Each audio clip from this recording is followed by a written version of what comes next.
Welcome and hello everyone to the next episode of Critical Role, a silly show where a bunch of us voice actors get together and play Dungeons & Dragons once a week here on Geek & Center's Twitch stream. So for all the returning fans, welcome, and for all the new folks tuning in finally, welcome to you as well. The party has been split due to a circumstance where in the city of Vasselheim, the party chasing after a hydra that seemed to be harrying the outside walls of the city and slaying it got in the way and accidentally broke the law of Vasselheim by hunting and slaying when they weren't approved to do so. Being called Skags by a band of hunters that works for the Slayer's Take Guildhall, a guild that pretty much regulates most hunting of monsters and creatures within the vicinity of Vasselheim.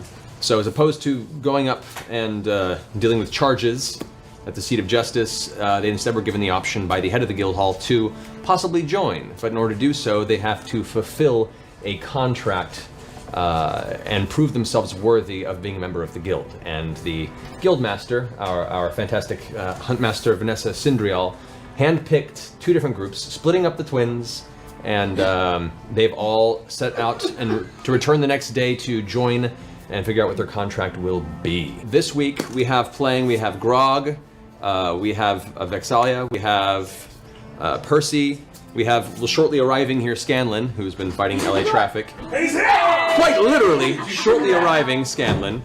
Like Superman, that was amazing.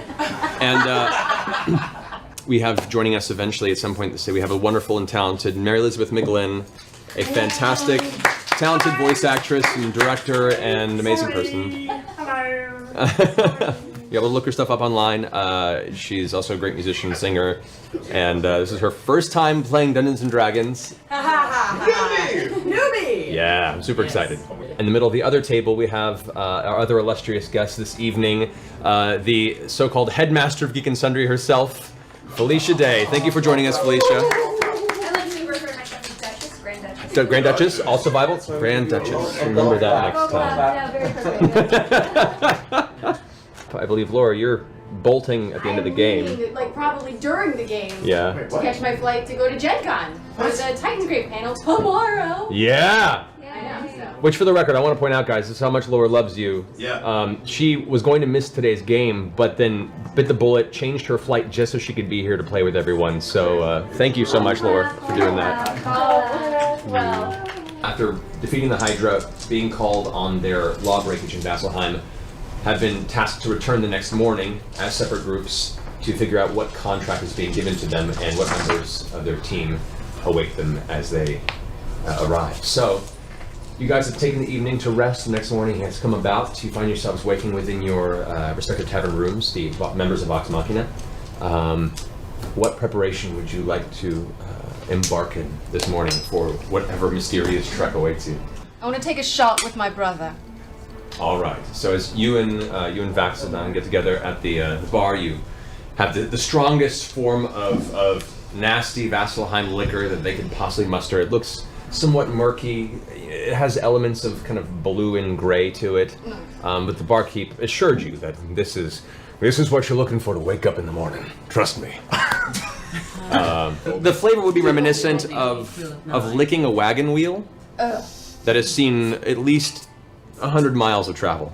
All right. As you finish your shots, you say adieu to each other and... See you on the other side. Indeed. Stay safe. He Bye, does. Max. Bye, Grog, and he kind of gives you a silent finger as you leave the tavern in true Vax fashion. Other than just tinkering on a few plans that I have rolling around, I don't really have the equipment to build anything particularly interesting before we head out, so...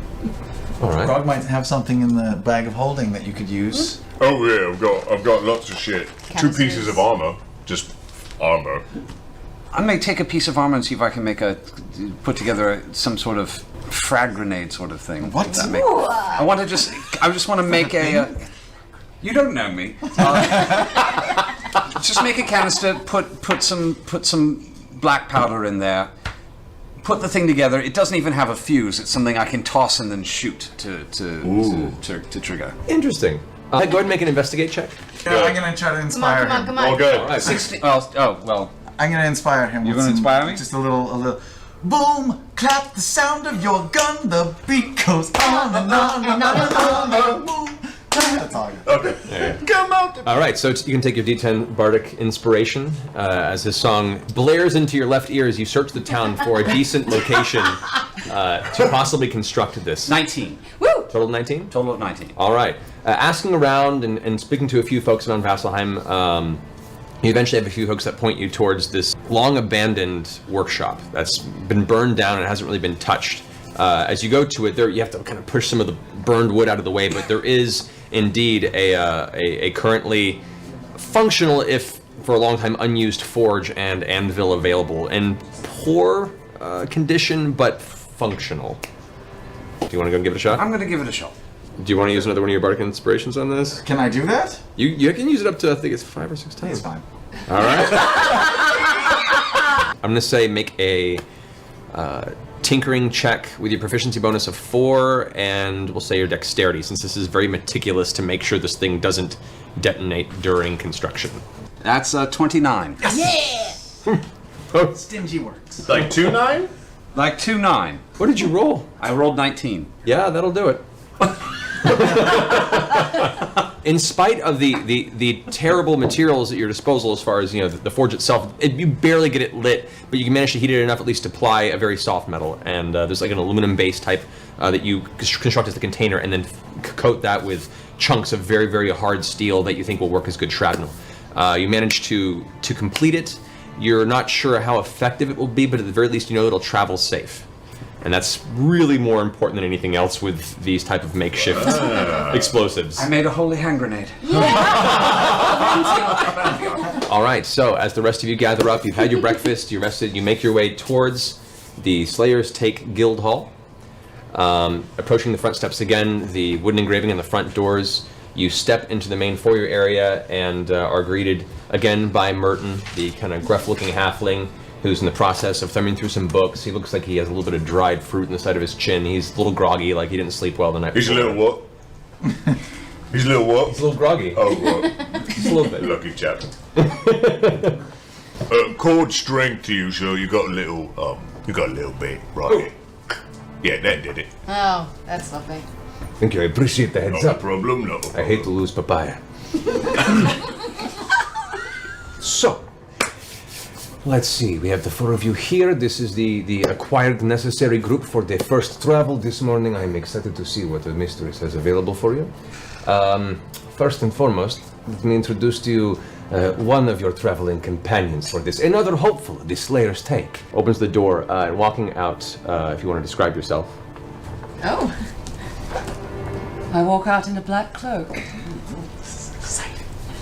My hair is white, and I have silver eyes, and a long staff with 4 dragons and a moonstone planet, as it were, in their midst. I walk out slowly, and I look them all over one by one, saying, I don't know you. I don't know you, as my tail whips back and forth. Tail. I don't know you, almost hitting you with my horns. You I know. I saw you at the Crucible, didn't I? Maybe. Ha. Well done against the hammer. Thank you. I often get confused with Philip the Terrible. Yes, I'll bet you do. Yeah. You don't look that terrible to me, though. Gronk begins to blush, a large blue color on his cheeks. What's your name, woman? Zara Hydrus. Lovely. And what's yours? Me? Yes. Well, I'm known by different names in different places. Is But that the truth? Really? some call me Kingslayer. Some call me Scanlan. Some just call me when they want a good time. Mostly we just call him Scandal. I'll keep the good time in mind. All right. And you? Oh, Percival Fredrickstein von Musel Kowalski de Roland III. You Yes. could call him Yes. Percy. They just call me Percy. I see you have many weapons on you. Yes, I dabble. You dabble a I bit. do dabble. Yes. Any forging? Yes, actually, I just picked it up recently. I've been working on things. I pull out the holy hand grenade. Ah, Getting better. I saw one of those in Antioch once. Yeah, it's where I've seen them written of. So Yes. we'll see. It's something new. We'll have to compare notes sometime. Absolutely. Charmed. Yes, I'd love to see your technique. There is something mildly off-putting by her intense red skin, her relatively pointed incisors, and the very prominent, tiefling demonic blood in her body. But nevertheless, there is an elegance to the way she walks, and there is this almost look of silent judgment as she continuously passes her eyes over the rest of the group. Did you want to know my name? Yes, I would. Shit. No, I'm not so sure, but please, humor me. Vexalia, it's a pleasure. Pleasure's all mine. Yes. I love being out here without my brother. I just love it. I love it. I love You it. have a brother? I do. Oh. How fascinating. I am Grog, the unintimidated. It's nice to know your true name, Philip. I mean Grog. I think she knows. No. Could I ask you what your weapon of choice is? It would be my staff. Oh right, yeah. Yeah. It took many years to forge it. You made it yourself. I did. Damn, that's impressive. Thank you. At this point, Merton's looking angrily at a small pocket watch that he pulls out and looks at. All right, so the assigned leader to be your guide slayer for this venture. Oh, really? Well, this should be curious indeed. Well, she's late, it seems. At which point, the door opens to the front of the guild hall, and in comes stumbling a human female. And I run and I'm, oh my gosh, I'm so sorry I'm late, I'm so sorry, and then I trip. Oh. That is disappointing. That is just disappointing. Hello oh my gosh, you're so impressive. This is my group, yay! Nice to meet all of you. You are large, you are not, you're so pretty. Oh, you are too. Oh my gosh, I've heard about her. She is something. Anyway, yeah. Nice to meet you. Nice to meet you. Nice to meet you. Hi. Hi. I'm Lyra. Lyra. Lyra. Yes. Very nice to meet you all. Yes.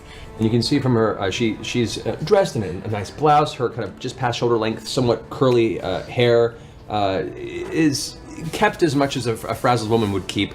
A large pair of glasses adorn the front of her face, and she definitely is not who you were expecting to be considered leading this group. No. This is probably a technicality. I'll have to make sure this was maybe Please, not. yes. Have you led a group like this before? No, it's so funny.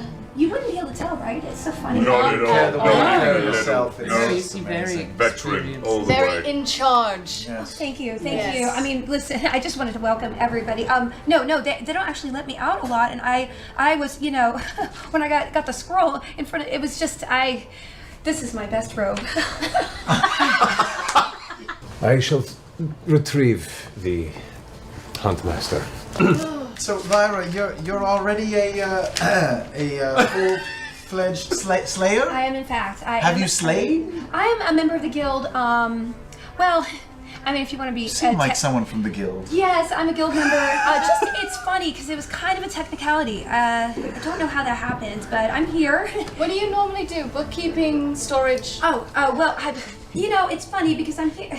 I'm actually from the city, but I was in Iman and I was studying. I'm a wizard, the wizardly arts. The I've heard of them, yes? Yes, absolutely. Yes. I dabble with them. so. Exactly, and my uncle is actually the diplomat from Iman here in Vasselheim. we're from It's very Iman, funny. that's right. Anyway, so I came here because my boyfriend Aldor is here, and he's out.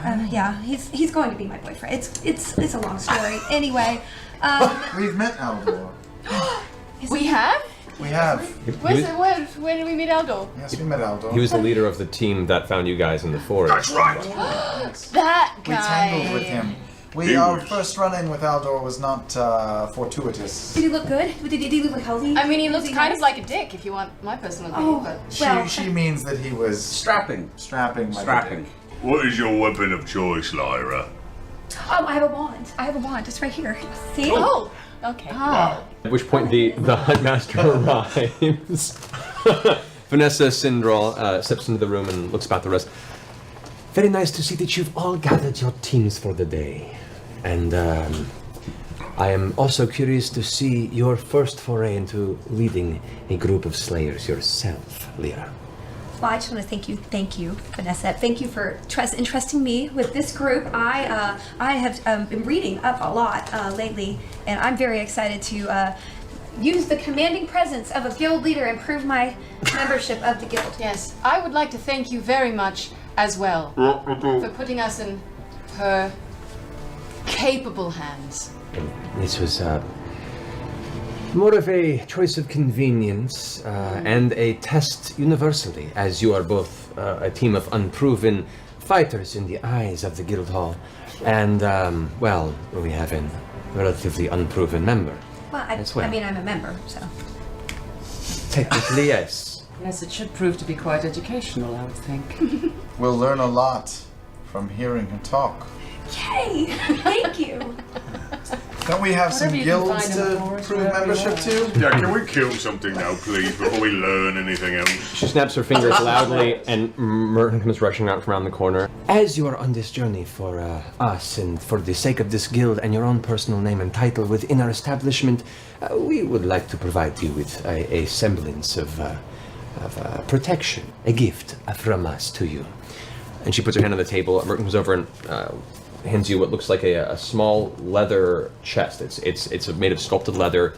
He pulls back and pushes it forward, and you can hear the clanking of glass as he does so. And in the inside, you can see there are 4 glass vials. These would constitute as greater healing potions, and there are 4 in total. You can distribute as you see fit. I think the members of VOX MACHINA should get them. If you feel you need it. I already have a couple, so I'll gladly give one to somebody who's I've got going to need plenty. Take it if you need it. I have plenty myself. Thank you very much. More for me. This is a secondary gift temporarily lent out for your contracts. Oh. And Merton brings up what looks like another satchel. It has a series of metal snaps across the top, these little like buttons that snap together and close it entirely. It's like a one, over-the-shoulder type throw. As he opens it and you look inside, it resembles the bag of holding, but it's not quite a bag of holding. This is used for the transportation of, perishable aspects of your quarry. Things that you would harvest from the creature you have been assigned tend to, depending on the creature, rot away within a very short period of time. When placed within this, they should be sustained for a few weeks at the very least. So, who shall be taking this on the journey?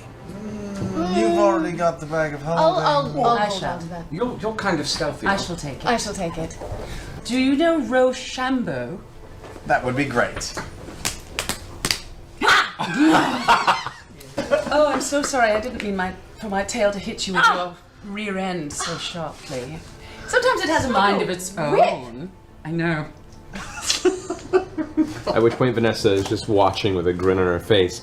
It is good to see you've already established a pecking order within your travel and companions. This bodes well for your journey, most certainly. This will prove quite a challenge, based on how highly you spoke of your abilities. I will warn you, the quarry is quite dangerous. Should you find yourself in trouble, I wish to remind you that it is better to live and fail than to be foolish and die. So,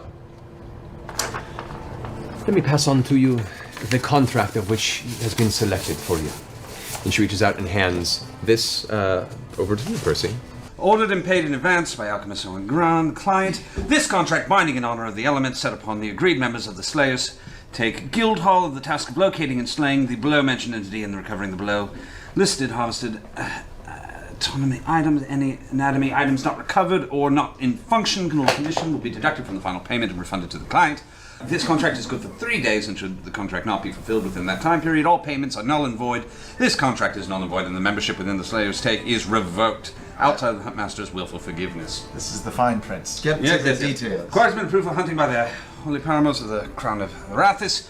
The quarry, one adult white dragon. One adult white dragon! Having dragons being a very specified favorite enemy for you. White dragons are one of the chromatic dragon circle. They are considered largely very spiteful, arrogant, a little more bestial, and very, very dangerous foes. So anything else we get to keep ourselves? 2 eyes, 1 tongue, 1 heart, 6 claws, and 20 teeth. Does it say where this dragon lives? No. See, that is part of the job.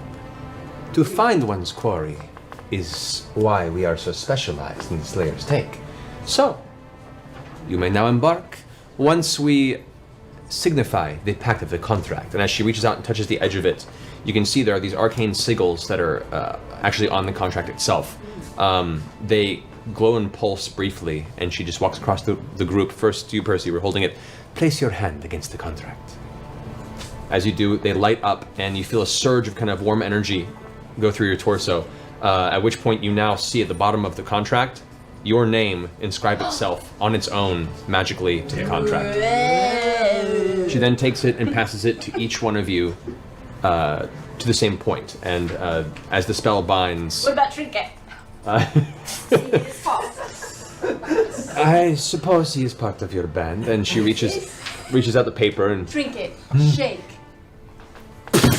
slams it out of her hand, knocking the contract onto the ground. And there's a brief moment where she pulls the paw back, and the paper's a little wrecked a little bit, but there is indeed a paw that inscribes itself on the bottom of the contract for Trinket's insignia. I wish you the utmost of safety, good luck, and safe travels. Thank you, I guess. Can I try to grow my beard? You can grow Yes. a beard. Sometimes. Not really. 33. It's better. 33. At this point, and you guys noticed it and didn't make a mention because for some of you it was just a very dire morning, but since Grog woke up this morning, he had a very, very nice coat of somewhat bristly, translucent, not very attractive facial hair, but a facial hair by definition. Damn pirate now, watch out. Like a 14-year-old whose father doesn't love him enough to teach him how to groom him.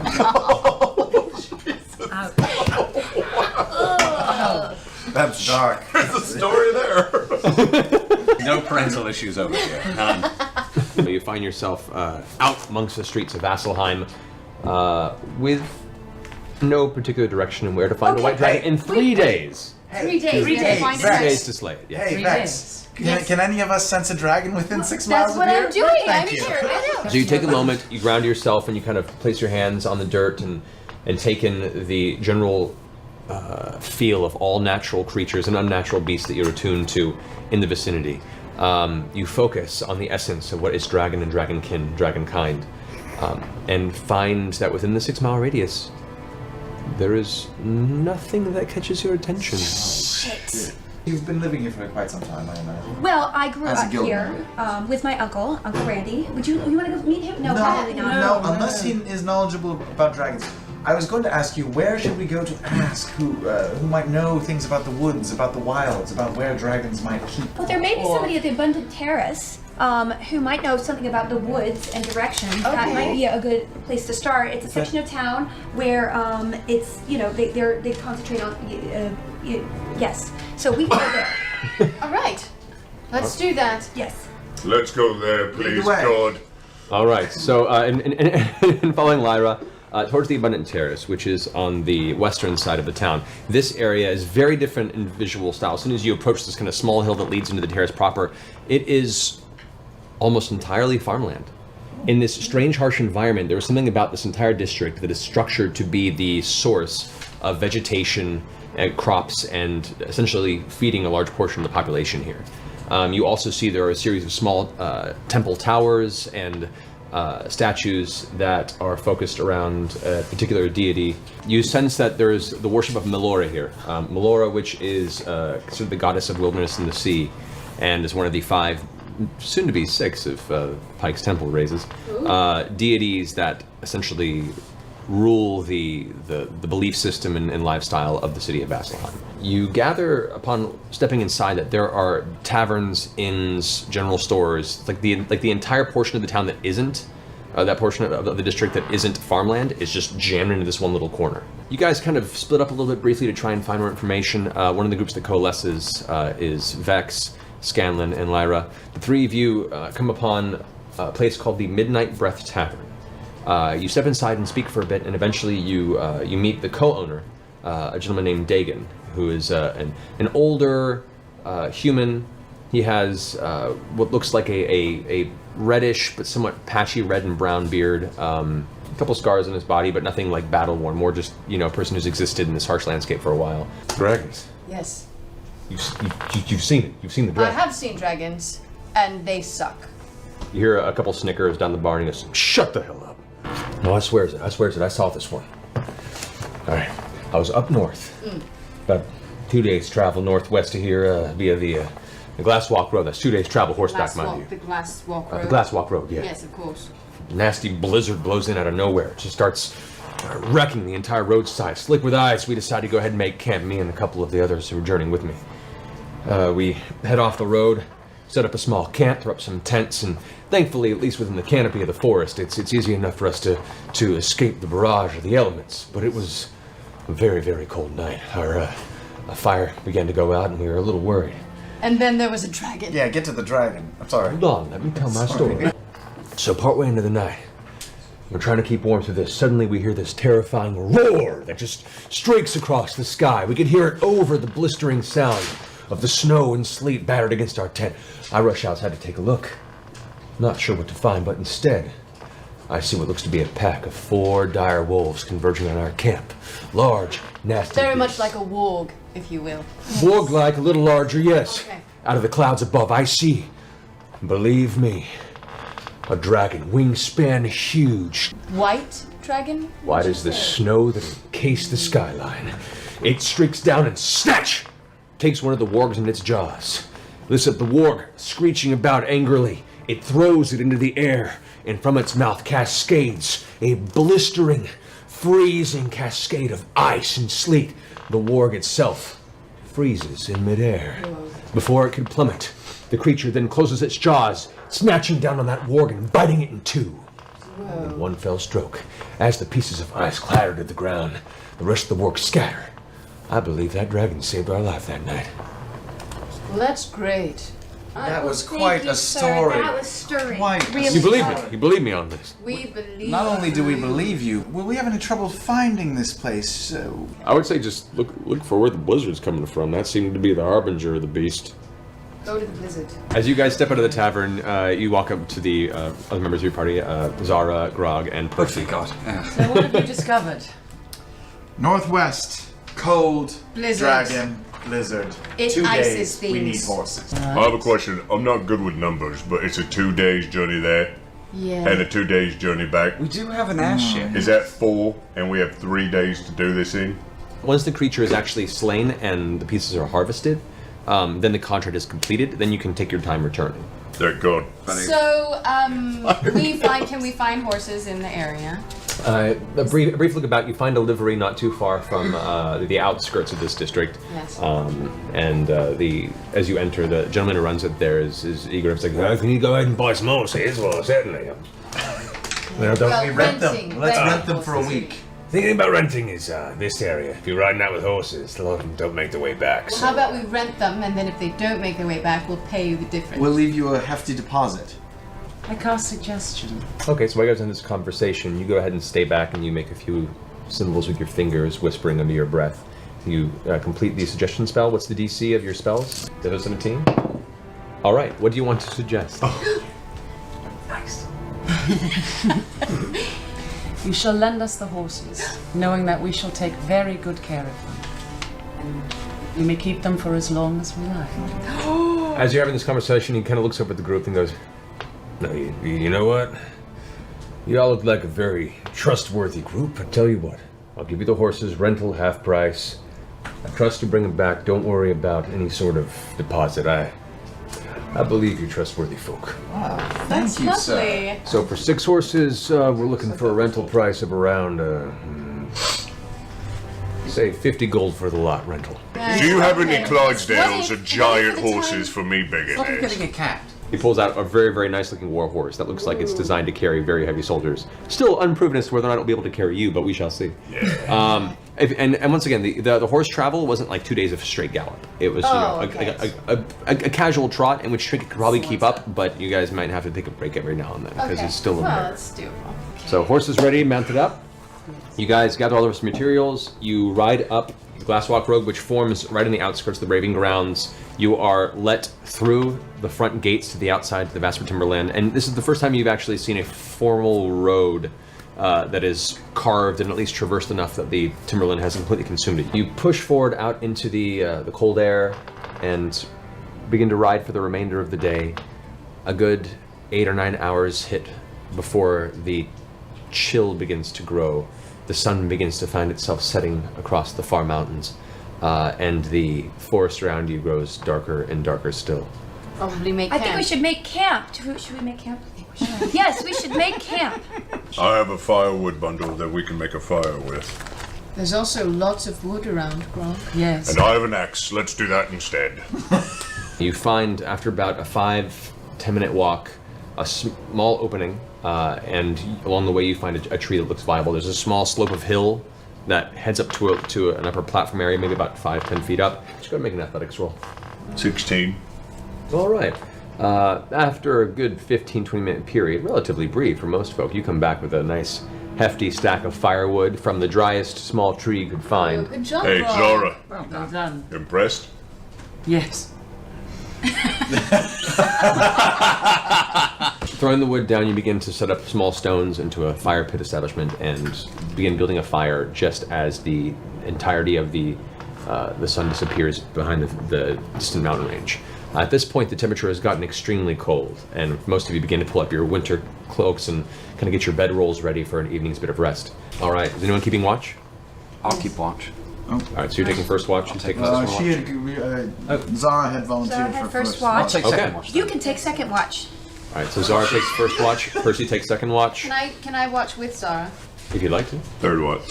All right, as the rest of you make your bedrolls prepared, kind of gathered around the fire, eventually drift off to sleep, Vex and Zara are left awake.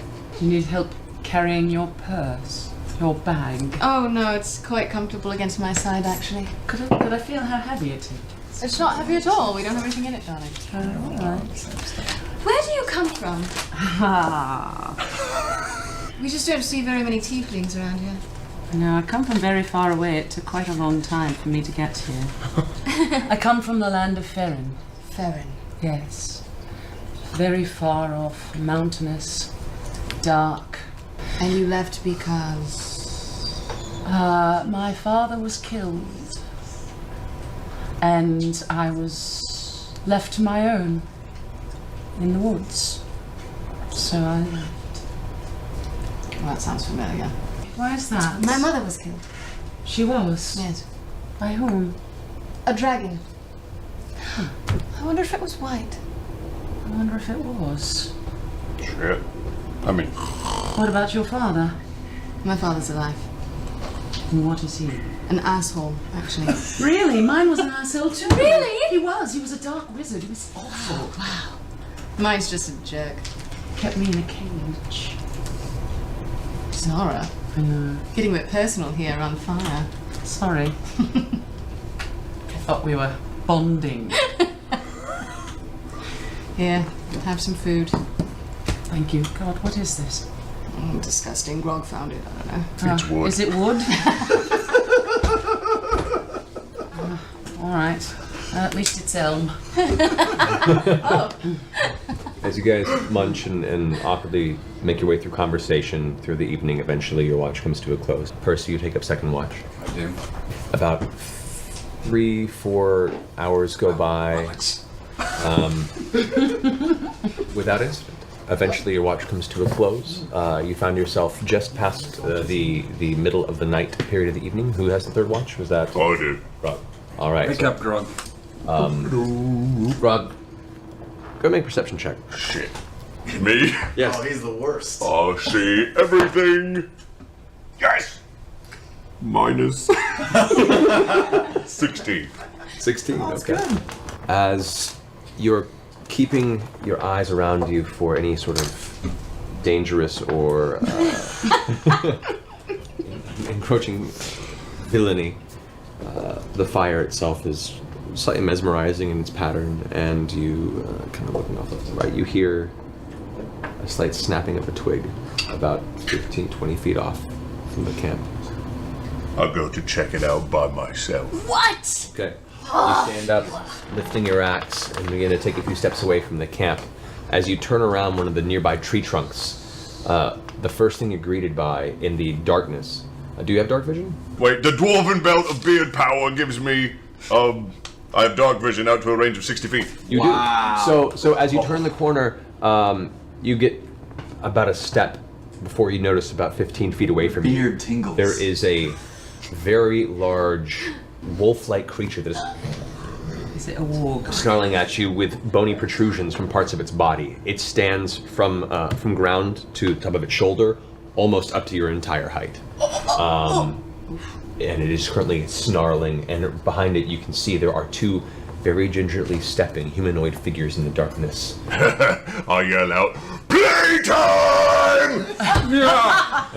As you all wake up, Where is it?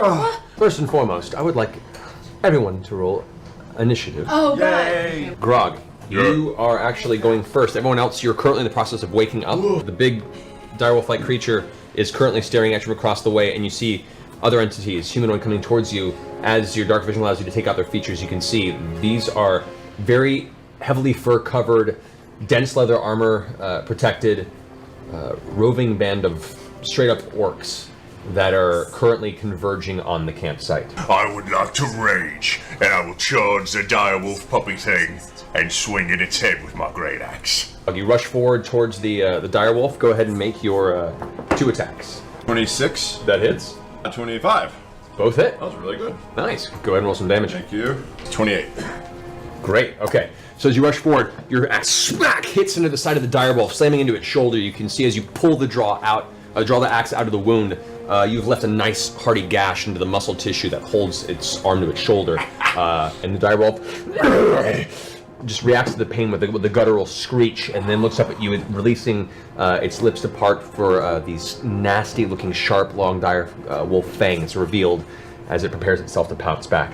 This guy's gonna move 1, 2, 3, 6. Is going to use his action to just dash in here and loom over. So as you're waking up, you see this orc come lumbering around from one of the trees. Another one flanks around and comes up towards Percy.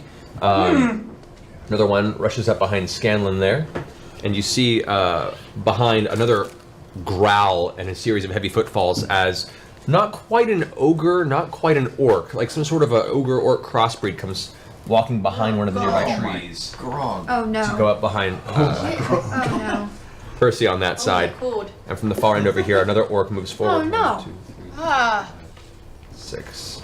And he's going to use his action to Is this another orc? finish his movement here on Percy Lots as of well. orcs. 2 attacks on you from the this ogre-like creature here, and this orc. 9. No, that'll be a 22. Yeah, it's gonna hit. So the giant kind of ogreish type creature comes rushing towards you, swings with this giant club, and slams the ground next to you as you manage to roll out of the way, get up to your feet. As you do, the orc to the other side swings with what looks like a heavy axe, and it nicks you in the side of the shoulder blade, dealing 12 points of slashing damage. Scanlan, as you're standing up, one of the orcs rushes up behind you, and you see is holding another large double-handed great axe. And all right, that'll come to actually another 12 points of slashing damage as the axe swings down. You manage to just pull out of the way so that it hits the armor and deflects, but it leaves a huge gash in the front of the armor. First, the direwolf is going to snatch at you because it is not happy with your series of attacks. It's 21 points of piercing damage from the jaws, which is reduced by half because of your rage. Yes. The 2 other orcs are also going to swing at you from the sides. They have advantage because they're flanking you. Also misses. They will just whoosh, whoosh, swinging at you. No effect. Nice. That completes the surprise round. The orcs have pounced onto your campsite. Back at the top of the order, we have Percy. What are you doing first? The first thing I'm going to do is I'm going to take a fire shot to the right to that giant monstrosity and spend a grit point to hit him I'm going to try and shoot him in the foot. Okay. 28 to hit. 28 definitely hits. All right, yeah, he does not make that. So you shoot, he gets knocked prone. As you shoot his foot out from under him, he stumbles to one knee, and then you just kick up and push him onto his back. 12 points of damage plus 3 points of fire damage. Nice. I'm going to shoot him while he's down. Okay. So do I get a bonus to hit there? Or? He's not able to really dodge effectively, so I'm going to give you advantage on this. Okay, so I'm using sharpshooter then. Get him, Percy. Ah, natural 20. Yeah! So this is gonna suck for him. And 30 points of damage. Nice. So while it's on the ground, it looks up at you and snarls. You remove your boot from where you kicked it down. You bring the gun down, aim it, and kind of give it a glare as you fire with the pepper box. As you do, you blast part of its jaw off, and you see it. You see blood starting to trickle and pour down the front of its chest, and it's trying to get up, angrily reaching for its club, which is currently in kind of the half-snow floor of this forest interior. It's looking pretty rough, but it's looking very intent on getting vengeance on you. Do it, pussy. Actually, you know what? I'm pulling an accent surge. 2 more shots. Go for it. I'm shooting him again 2 more times while he's on the ground. All right. Same thing with a +10 to hit with a sharpshooter. 23 to hit. 23 hits. It's 21 points of damage. 21 points of damage. 16. All right. With that shot, as it's getting up and it reaches for its club, it gets hold of it and starts bringing it in an arc towards you. You lower the gun again, this time shooting for the other side of its face. With an echoing, blasting sound, you see the remainder of its lower jaw and head just blown out the back of it. Its eyes roll back. And now I'm going to take that last shot and just swing up and shoot at the one who's right to the right of that one right there. Okay, go ahead and roll for attack. Natural 20. You were sleeping, right? Are you doing all this naked since you were woken up so Yes, quickly? definitely. I'm in the pajamas with the butt flap, and the butt flap is down. Yes! Butt flap is down. I applaud. Right. That's 32 points of damage. 30. What? Insane. As you pull back the gun, the orc that's in front of you, that's currently holding its one-handed axe with 2 hands, is rearing back. You fire right towards its face. It tries to duck out of the way, and you smack into its shoulder.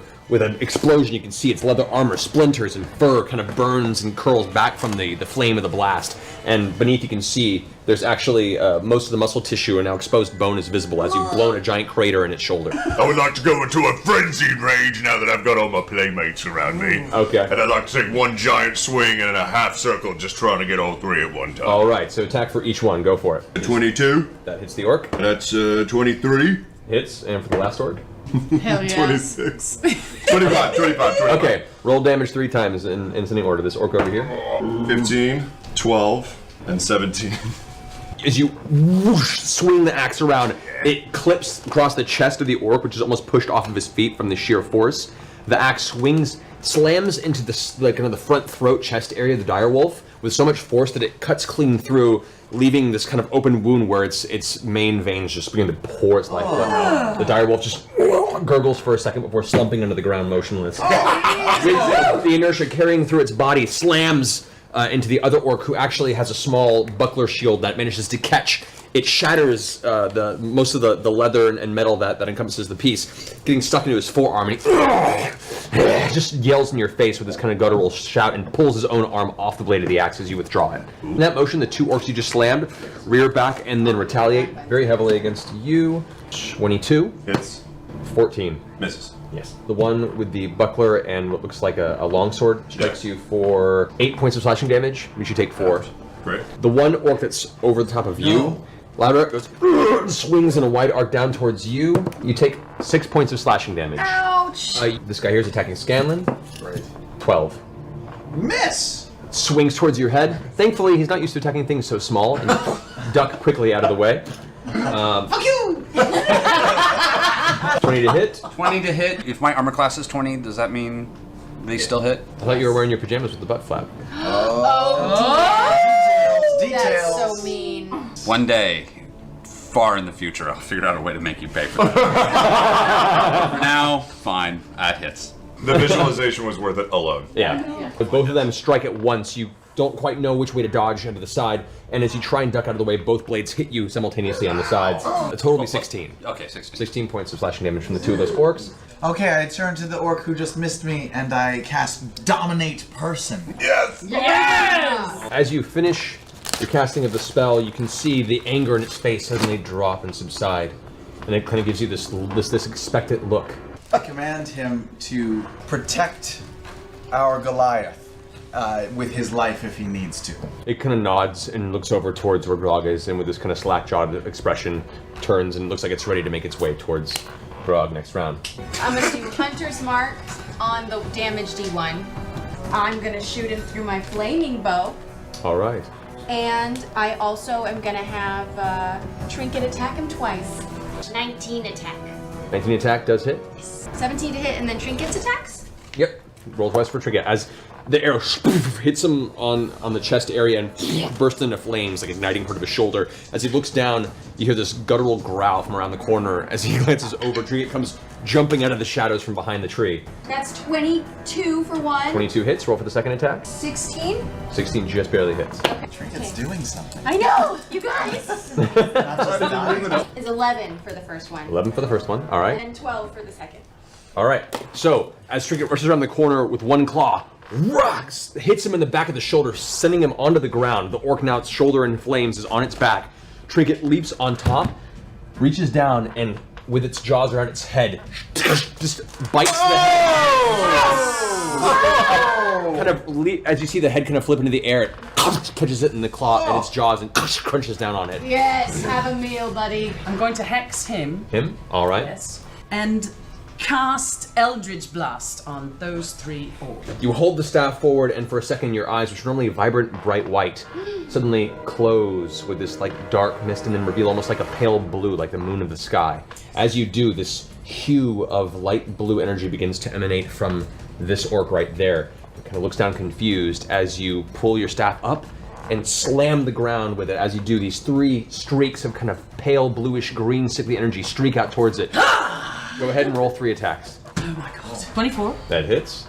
30. 30. Oh, okay. 21. They all hit.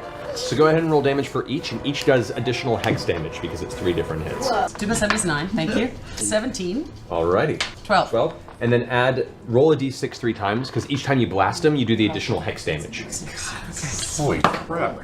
2, 6, 5. Whoa! 13. After the beams streak out, all 3 blast simultaneously into the torso area of the orc that's standing by Percy. It's kind of glaring at you with this look of surprise and fury and frustration, and before it can even try and mount any sort of attack, the 3 beams strike it in the chest. You can see this scattering of brackish liquid as the back of its torso is blown out. Yes! Shotgun blast. And it falls to the ground with this kind of gurgle in its throat, and for a second you swear you see the kind of glistening moonlight-colored energy that you had hexed upon it almost sucks the soul from its body, and then it dissipates into the air above it. So I'm like, ah! And then I'm like, oh, that was cool. Okay.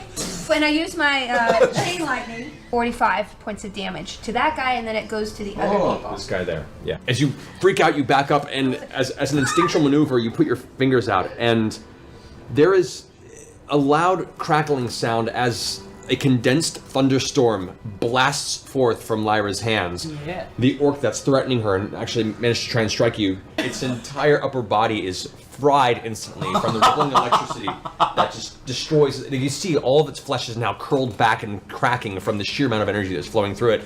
The bolt then streaks off and slams the one that you've dominated that was currently running the other direction. All of a sudden gets hit in the side, however, maintains the domination.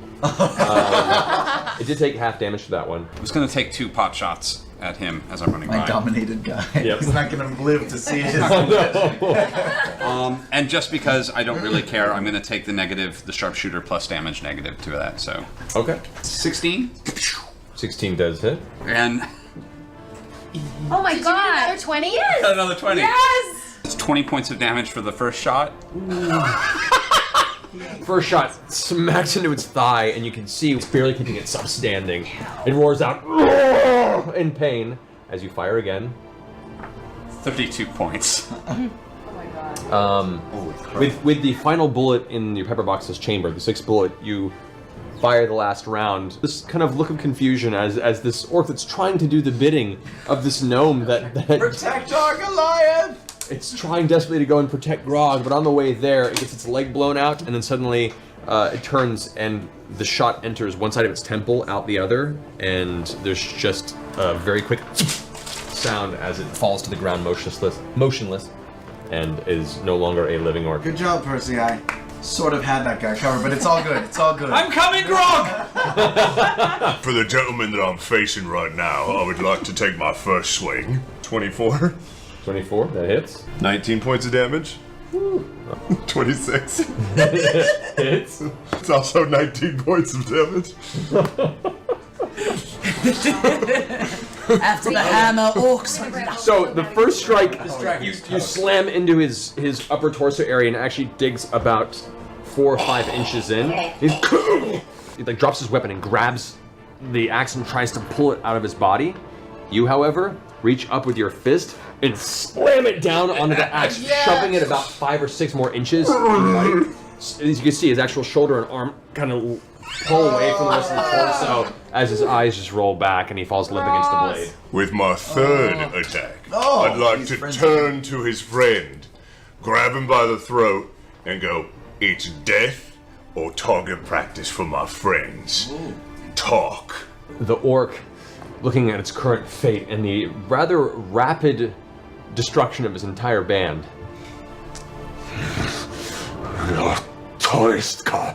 Anyone here speak Orcish? I speak Orc. You hear him say, Death may come, but the rest will find you. You come into our wood. It's only a matter of time before you are eaten. We are simply passing through. We are in search of something. If you choose to help us, we may let you live. You may. You can see a look of fear in his eyes dart about the rest of the party as they all begin stepping out of the firelight into the darkness surrounding him. He can kind of gauge his scenario, looks down at the dead dire wolf, says in common, very broken common, Very well.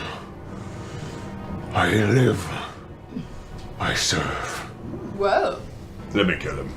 Well, let's find out about a dragon first. Specifically, a white dragon. And we know it is to the north. This beast I see in the sky takes those who do not hide. Look for the tallest mountain. That way. And points up kind of the north area, a little ways off the road and kind of the direction you're traveling. It takes refuge top of the mountain. Have you ever seen it up close? No. You say you keep me alive, but you walk towards death. Only the other way I end up at the bottom. We walk towards glory. Then go. Go and see your dragon. Any more information on this dragon at all? Any weaknesses?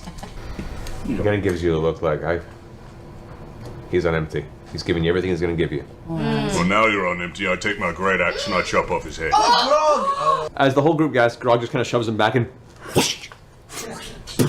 the head rolls, Now he's on hits a empty. patch of snow and stops. The body falls back and you see kind of dark blood begin to pour out of the rest of the body into the snow. Do any of the orc have any iron on them at all?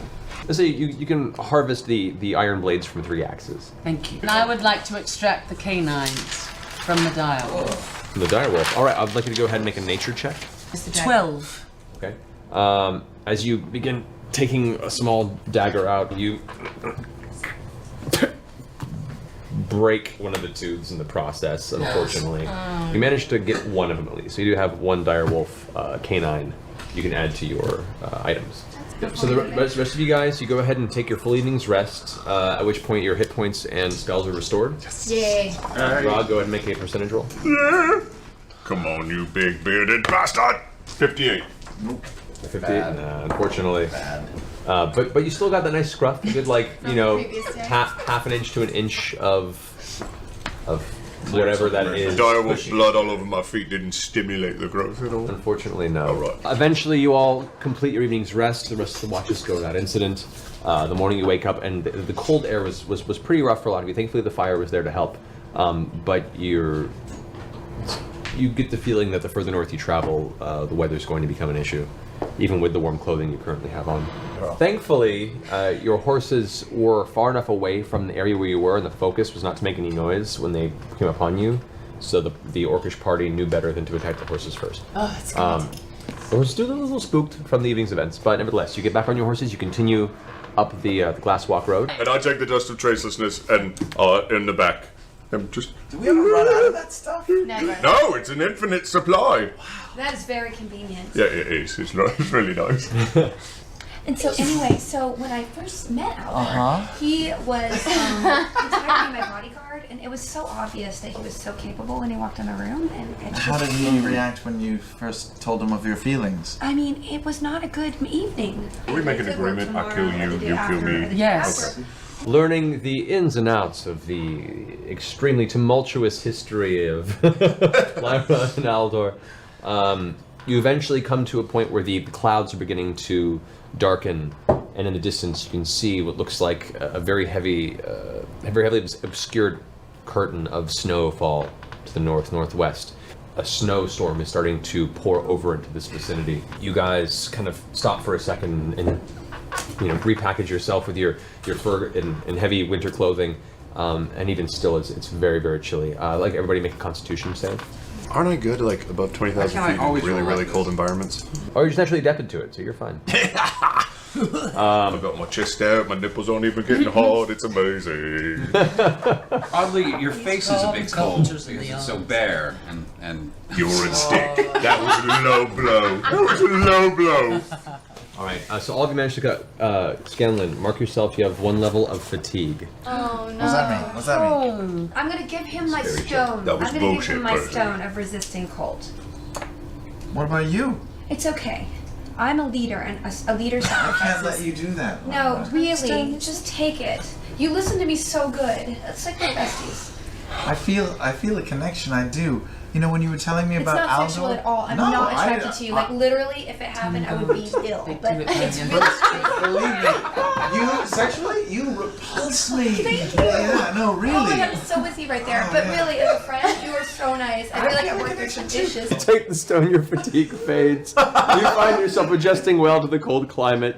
You guys kind of pull off the side of the road and kind of use the cover of the forest to help from the snow that's beginning to hit even harder. You wait like a good 20-30 minutes to see if there's any movement, but the blizzard is not shifting from its location. At that point, you hear this distant guttural howl. We should hide, just in case. How about we hide? Comes bursting out over the air. Currently in this position, you can see barely through the very, very heavy snowfall a shape that moves over in the distance, that circles around and then heads back.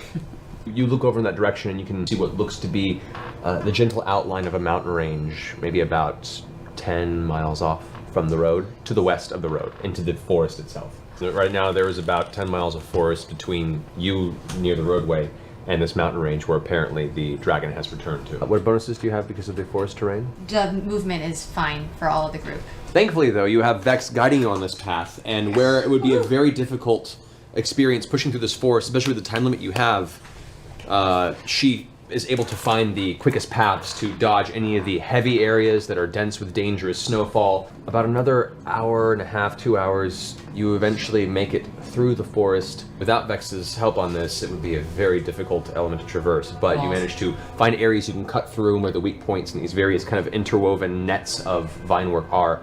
You push through until the forest comes to an end at the base of a giant tree-covered mountain that is currently coated in snow and ice. And looking about, you can see the highest spire is obscured by the very blizzard clouds ahead.